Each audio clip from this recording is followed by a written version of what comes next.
So welcome back to the creative process.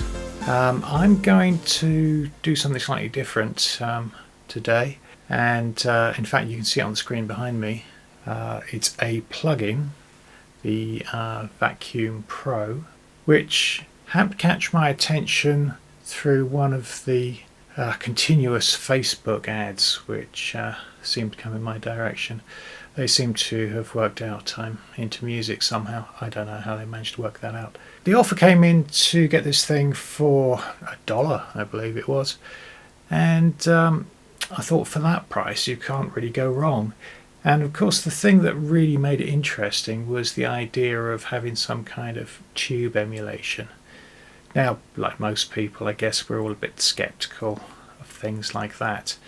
But at that sort of price, really, what have you got to lose? So I've given this thing a go, and interestingly enough, it has become something of a sort of standard plugin that I use now. It has a warm, dirty sound like nothing else that I've got in the collection. And in fact, the library of sounds are really superb. So you've got loads of starting points. So I'm going to do two sections. First of all, I'll do a little bit of programming, and then I'm going to go through some of the existing patches.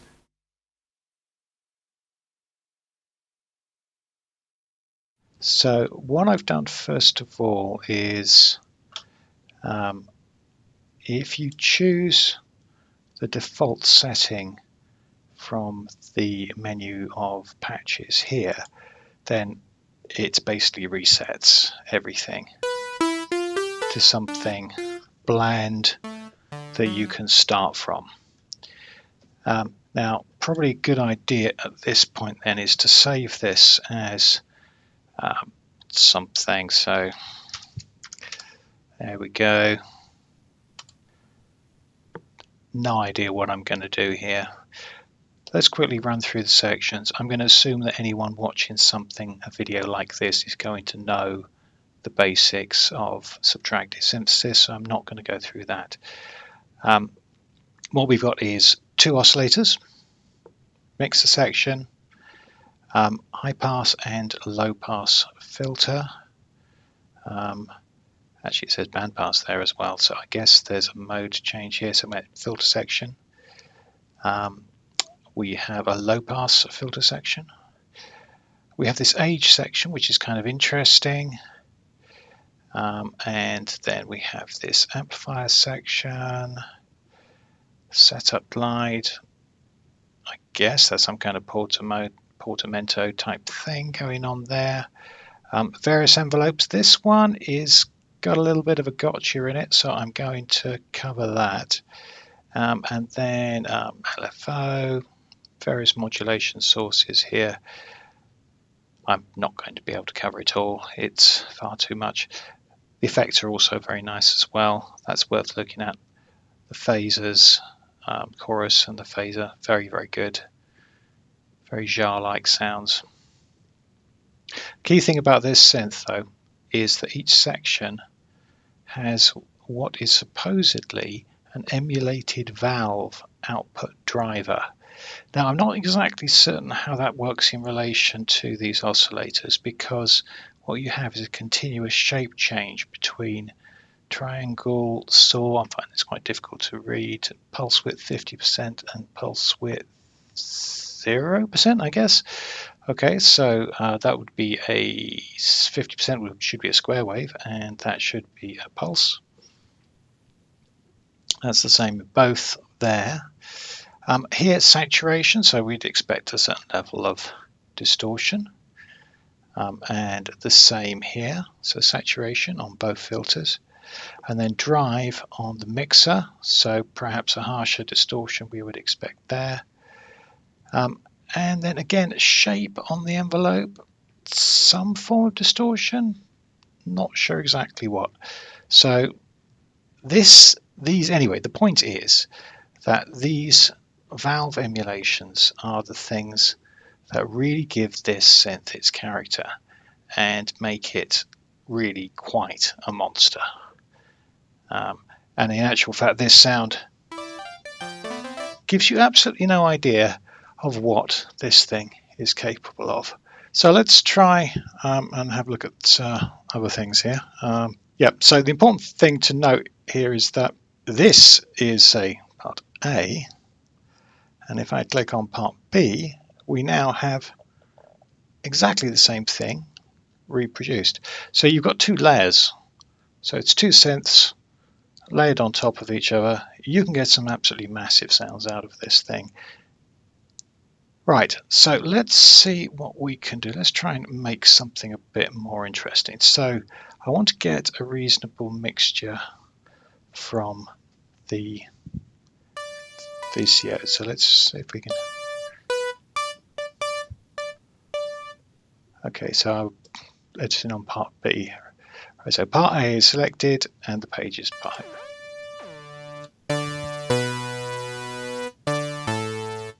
This is an interesting feature here. You've got this quad switch, which I think gives you, I would assume, 4 identical oscillators,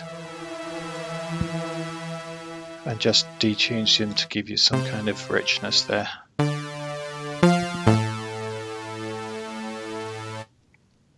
Okay, I'm going to move this one down an octave as well.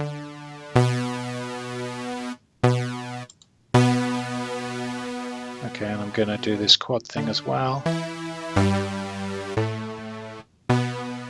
Now let's maybe change the sound. Yeah, so you can hear that's definitely square wave there. Let's make it a bit thinner.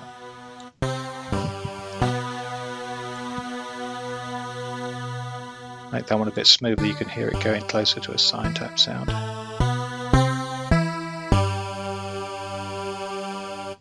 Right. Now, okay, so we'll leave those two. Let's add a bit of drive.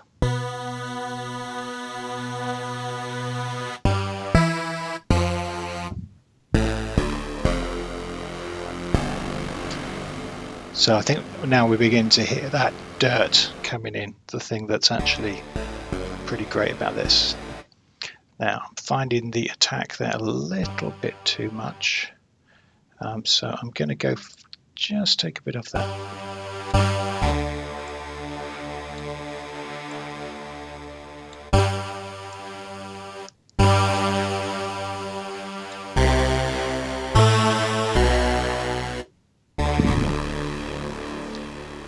I'm going to just add a bit of.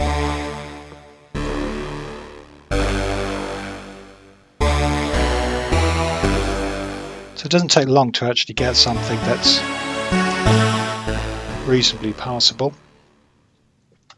Let's have a look at the filters. So I'm going to start with the low pass.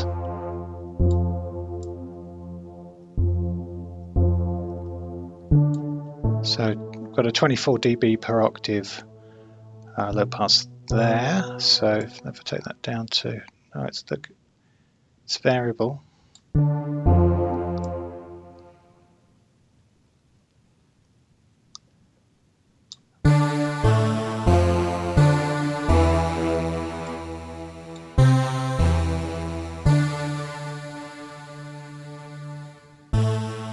Okay, so this is where it gets a little bit confusing here. So if you have, it says envelope 1/2. Now, what it means is that envelope 1 goes to the high pass filter and envelope 2 goes to the low pass filter. So if I have it selected to low pass and then I put a full attack on, a really slow attack, and actually there we go, so we can hear that now. Then you can see, okay, so there's the attack position. Now if I then go to the high pass, you can see that that setting has changed. So I could go for a really long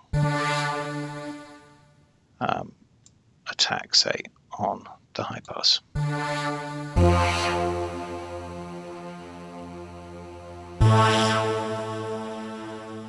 Okay, you might not be able to hear anything, but you can see the difference. So if I go back to the low pass,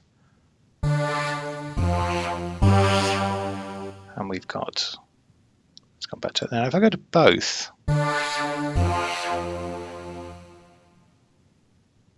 then they're both exactly the same. And if I go back to low pass, it stays the same. And if I go back to high pass, that high pass setting, where it was a really long attack, has been deleted. It has gone. Now, I guess that kind of makes sense in a way, but it means if you spent some time fiddling around with the high pass envelope and then you accidentally flip it to both, that's gone. I mean, it shouldn't take that long to put it back, but still, yeah, that's not ideal. Anyway, I'm going to keep it simple. I'm going to have, let's have it on both, I guess. And I guess we can change the amount we have this. So let's make this a nice slow envelope.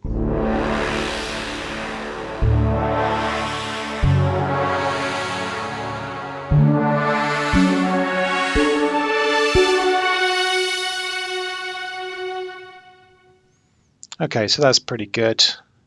Now let's try this age section.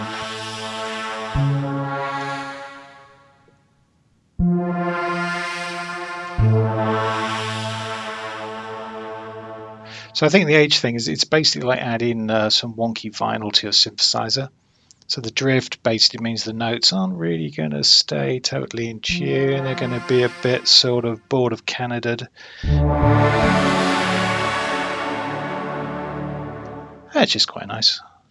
I have no objection whatsoever.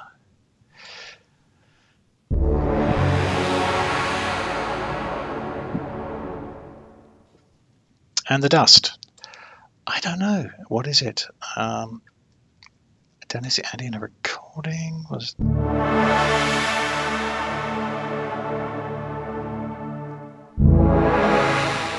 Just a bit more dirt.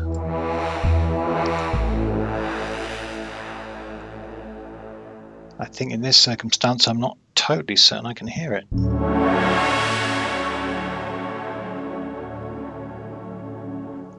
It's a lovely sound though, isn't it? Now, it's worth bearing in mind that this is just part A. And if we go over to part B, I'll just turn that.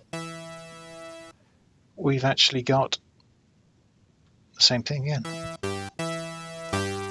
Now, so we could, program that up any way you wanted to. So, in fact, let me just see. Now, I think there's a way in which you can copy part B to part A. Don't want to do that.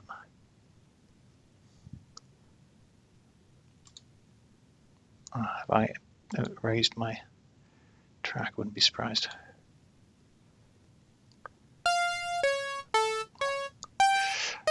Okay, how to completely destroy what you've done. Clever, clever, clever. Okay, so that is copy part B to part A. That's exactly what. Why did I click on that? It did actually tell me copy part A to part B. That's what I wanted to do. Yeah. Okay, I'm just going to quickly fix all that. Fortunately, what I've always found about stuff like this is that you can normally remember what you did if you only did it 5 minutes ago.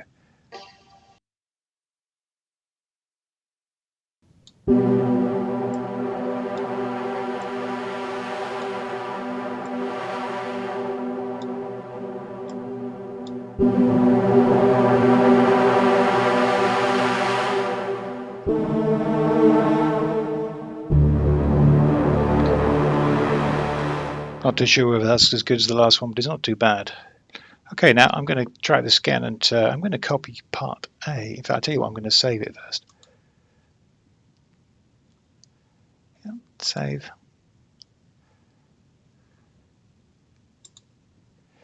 Yes, I do.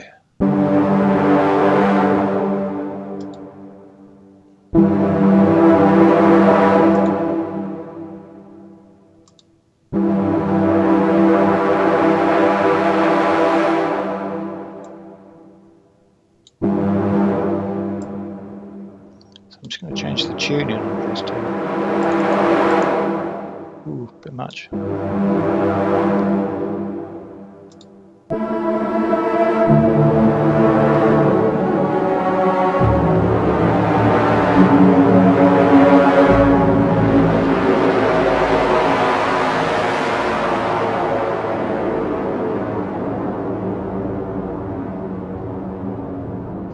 Yeah, that's kind of almost too much, really.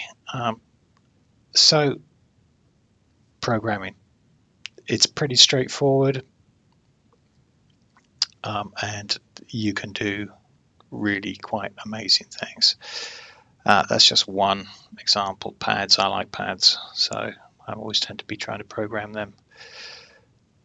But yeah, it's capable of obviously a lot more, and it's dirty. It is a seriously dirty piece of kit.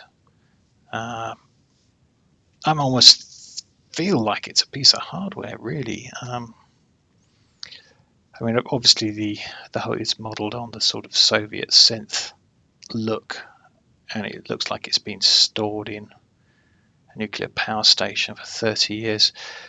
So that's the programming side. I've been through some of the patches, and hopefully that's of interest to you. Right, so I'm going to start going through some of these presets, and let's just see what we've got here.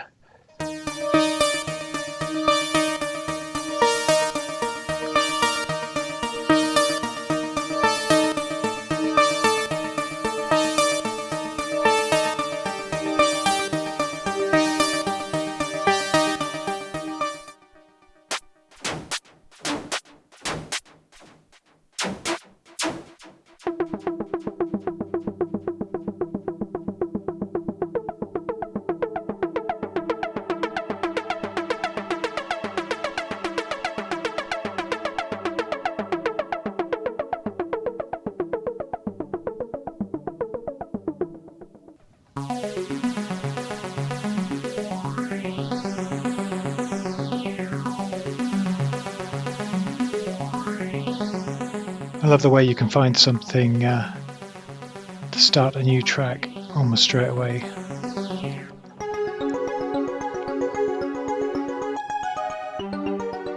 I guess that's the power of arpeggios anyway.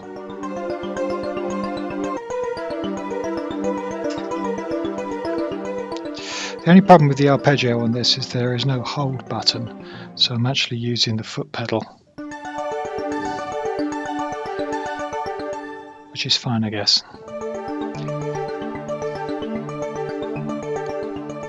I do like a hold.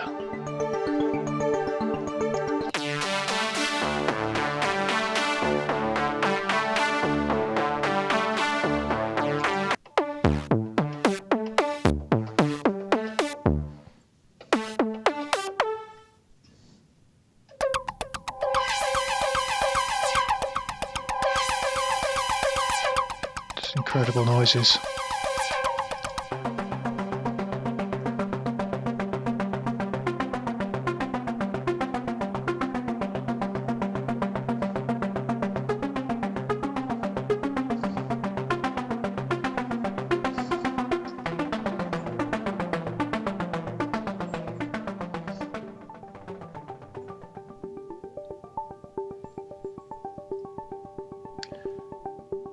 Very nice delicate sound there.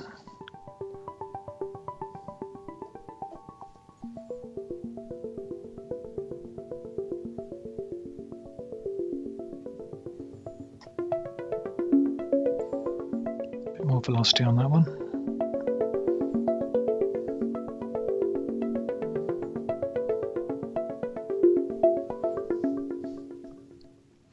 Okay, I mean there are ridiculous numbers of sounds here. So if you never actually intended on programming any of this, then this would certainly be enough to be going on with.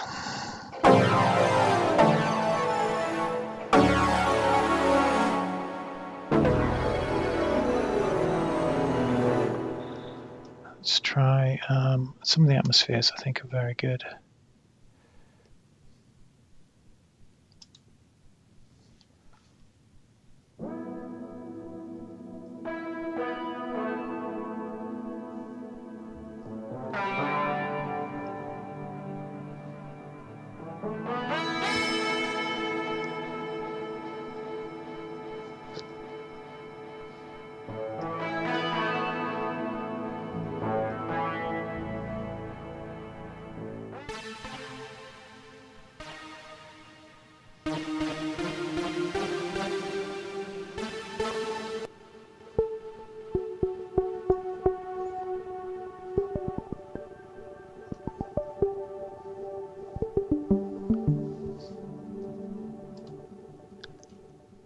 Let's have a look at some of the other ones. So, Synth Classic, analog strings.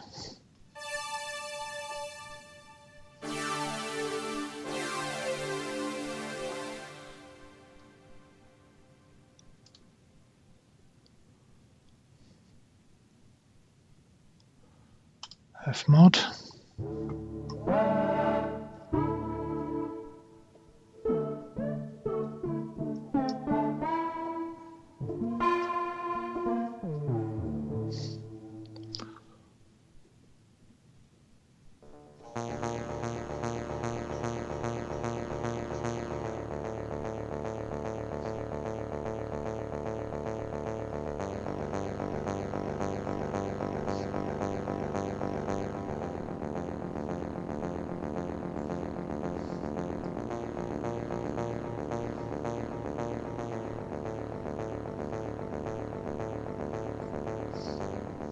It's good, isn't it? I mean, you can instantly imagine yourself writing a piece based on something like that.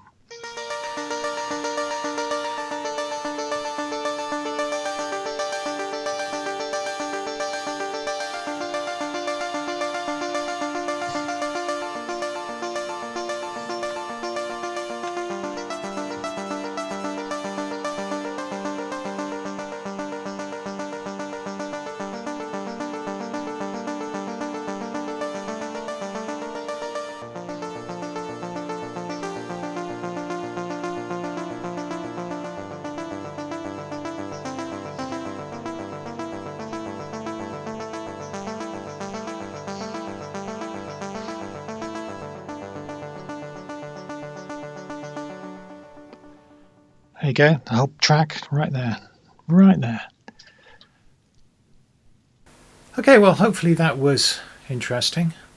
I think it demonstrates really very much how good some of these plugins can be. I still love using plenty of real synthesizers, analog and digital, but it is really quite amazing what some of the software-based synths can do. And this one does have a warmth, has quite a unique flavour. The tube emulation, I have no idea exactly how realistic that is, but it certainly sounds good, and at the end of the day that's what it really comes down to. I expect I'll be using this device quite a lot from now on, and you'll probably hear it in a lot of my tracks. In fact, I think it's in both of the recent tracks I've released, so you could check those out if you wanted to find out what it's like in the wild. Anyway, thanks for watching this video, and if you found it useful, then please go ahead and leave a like, and if you'd like to see more of this sort of thing, then subscribe and hit the notification, and hopefully you will see another video soon. Thanks again.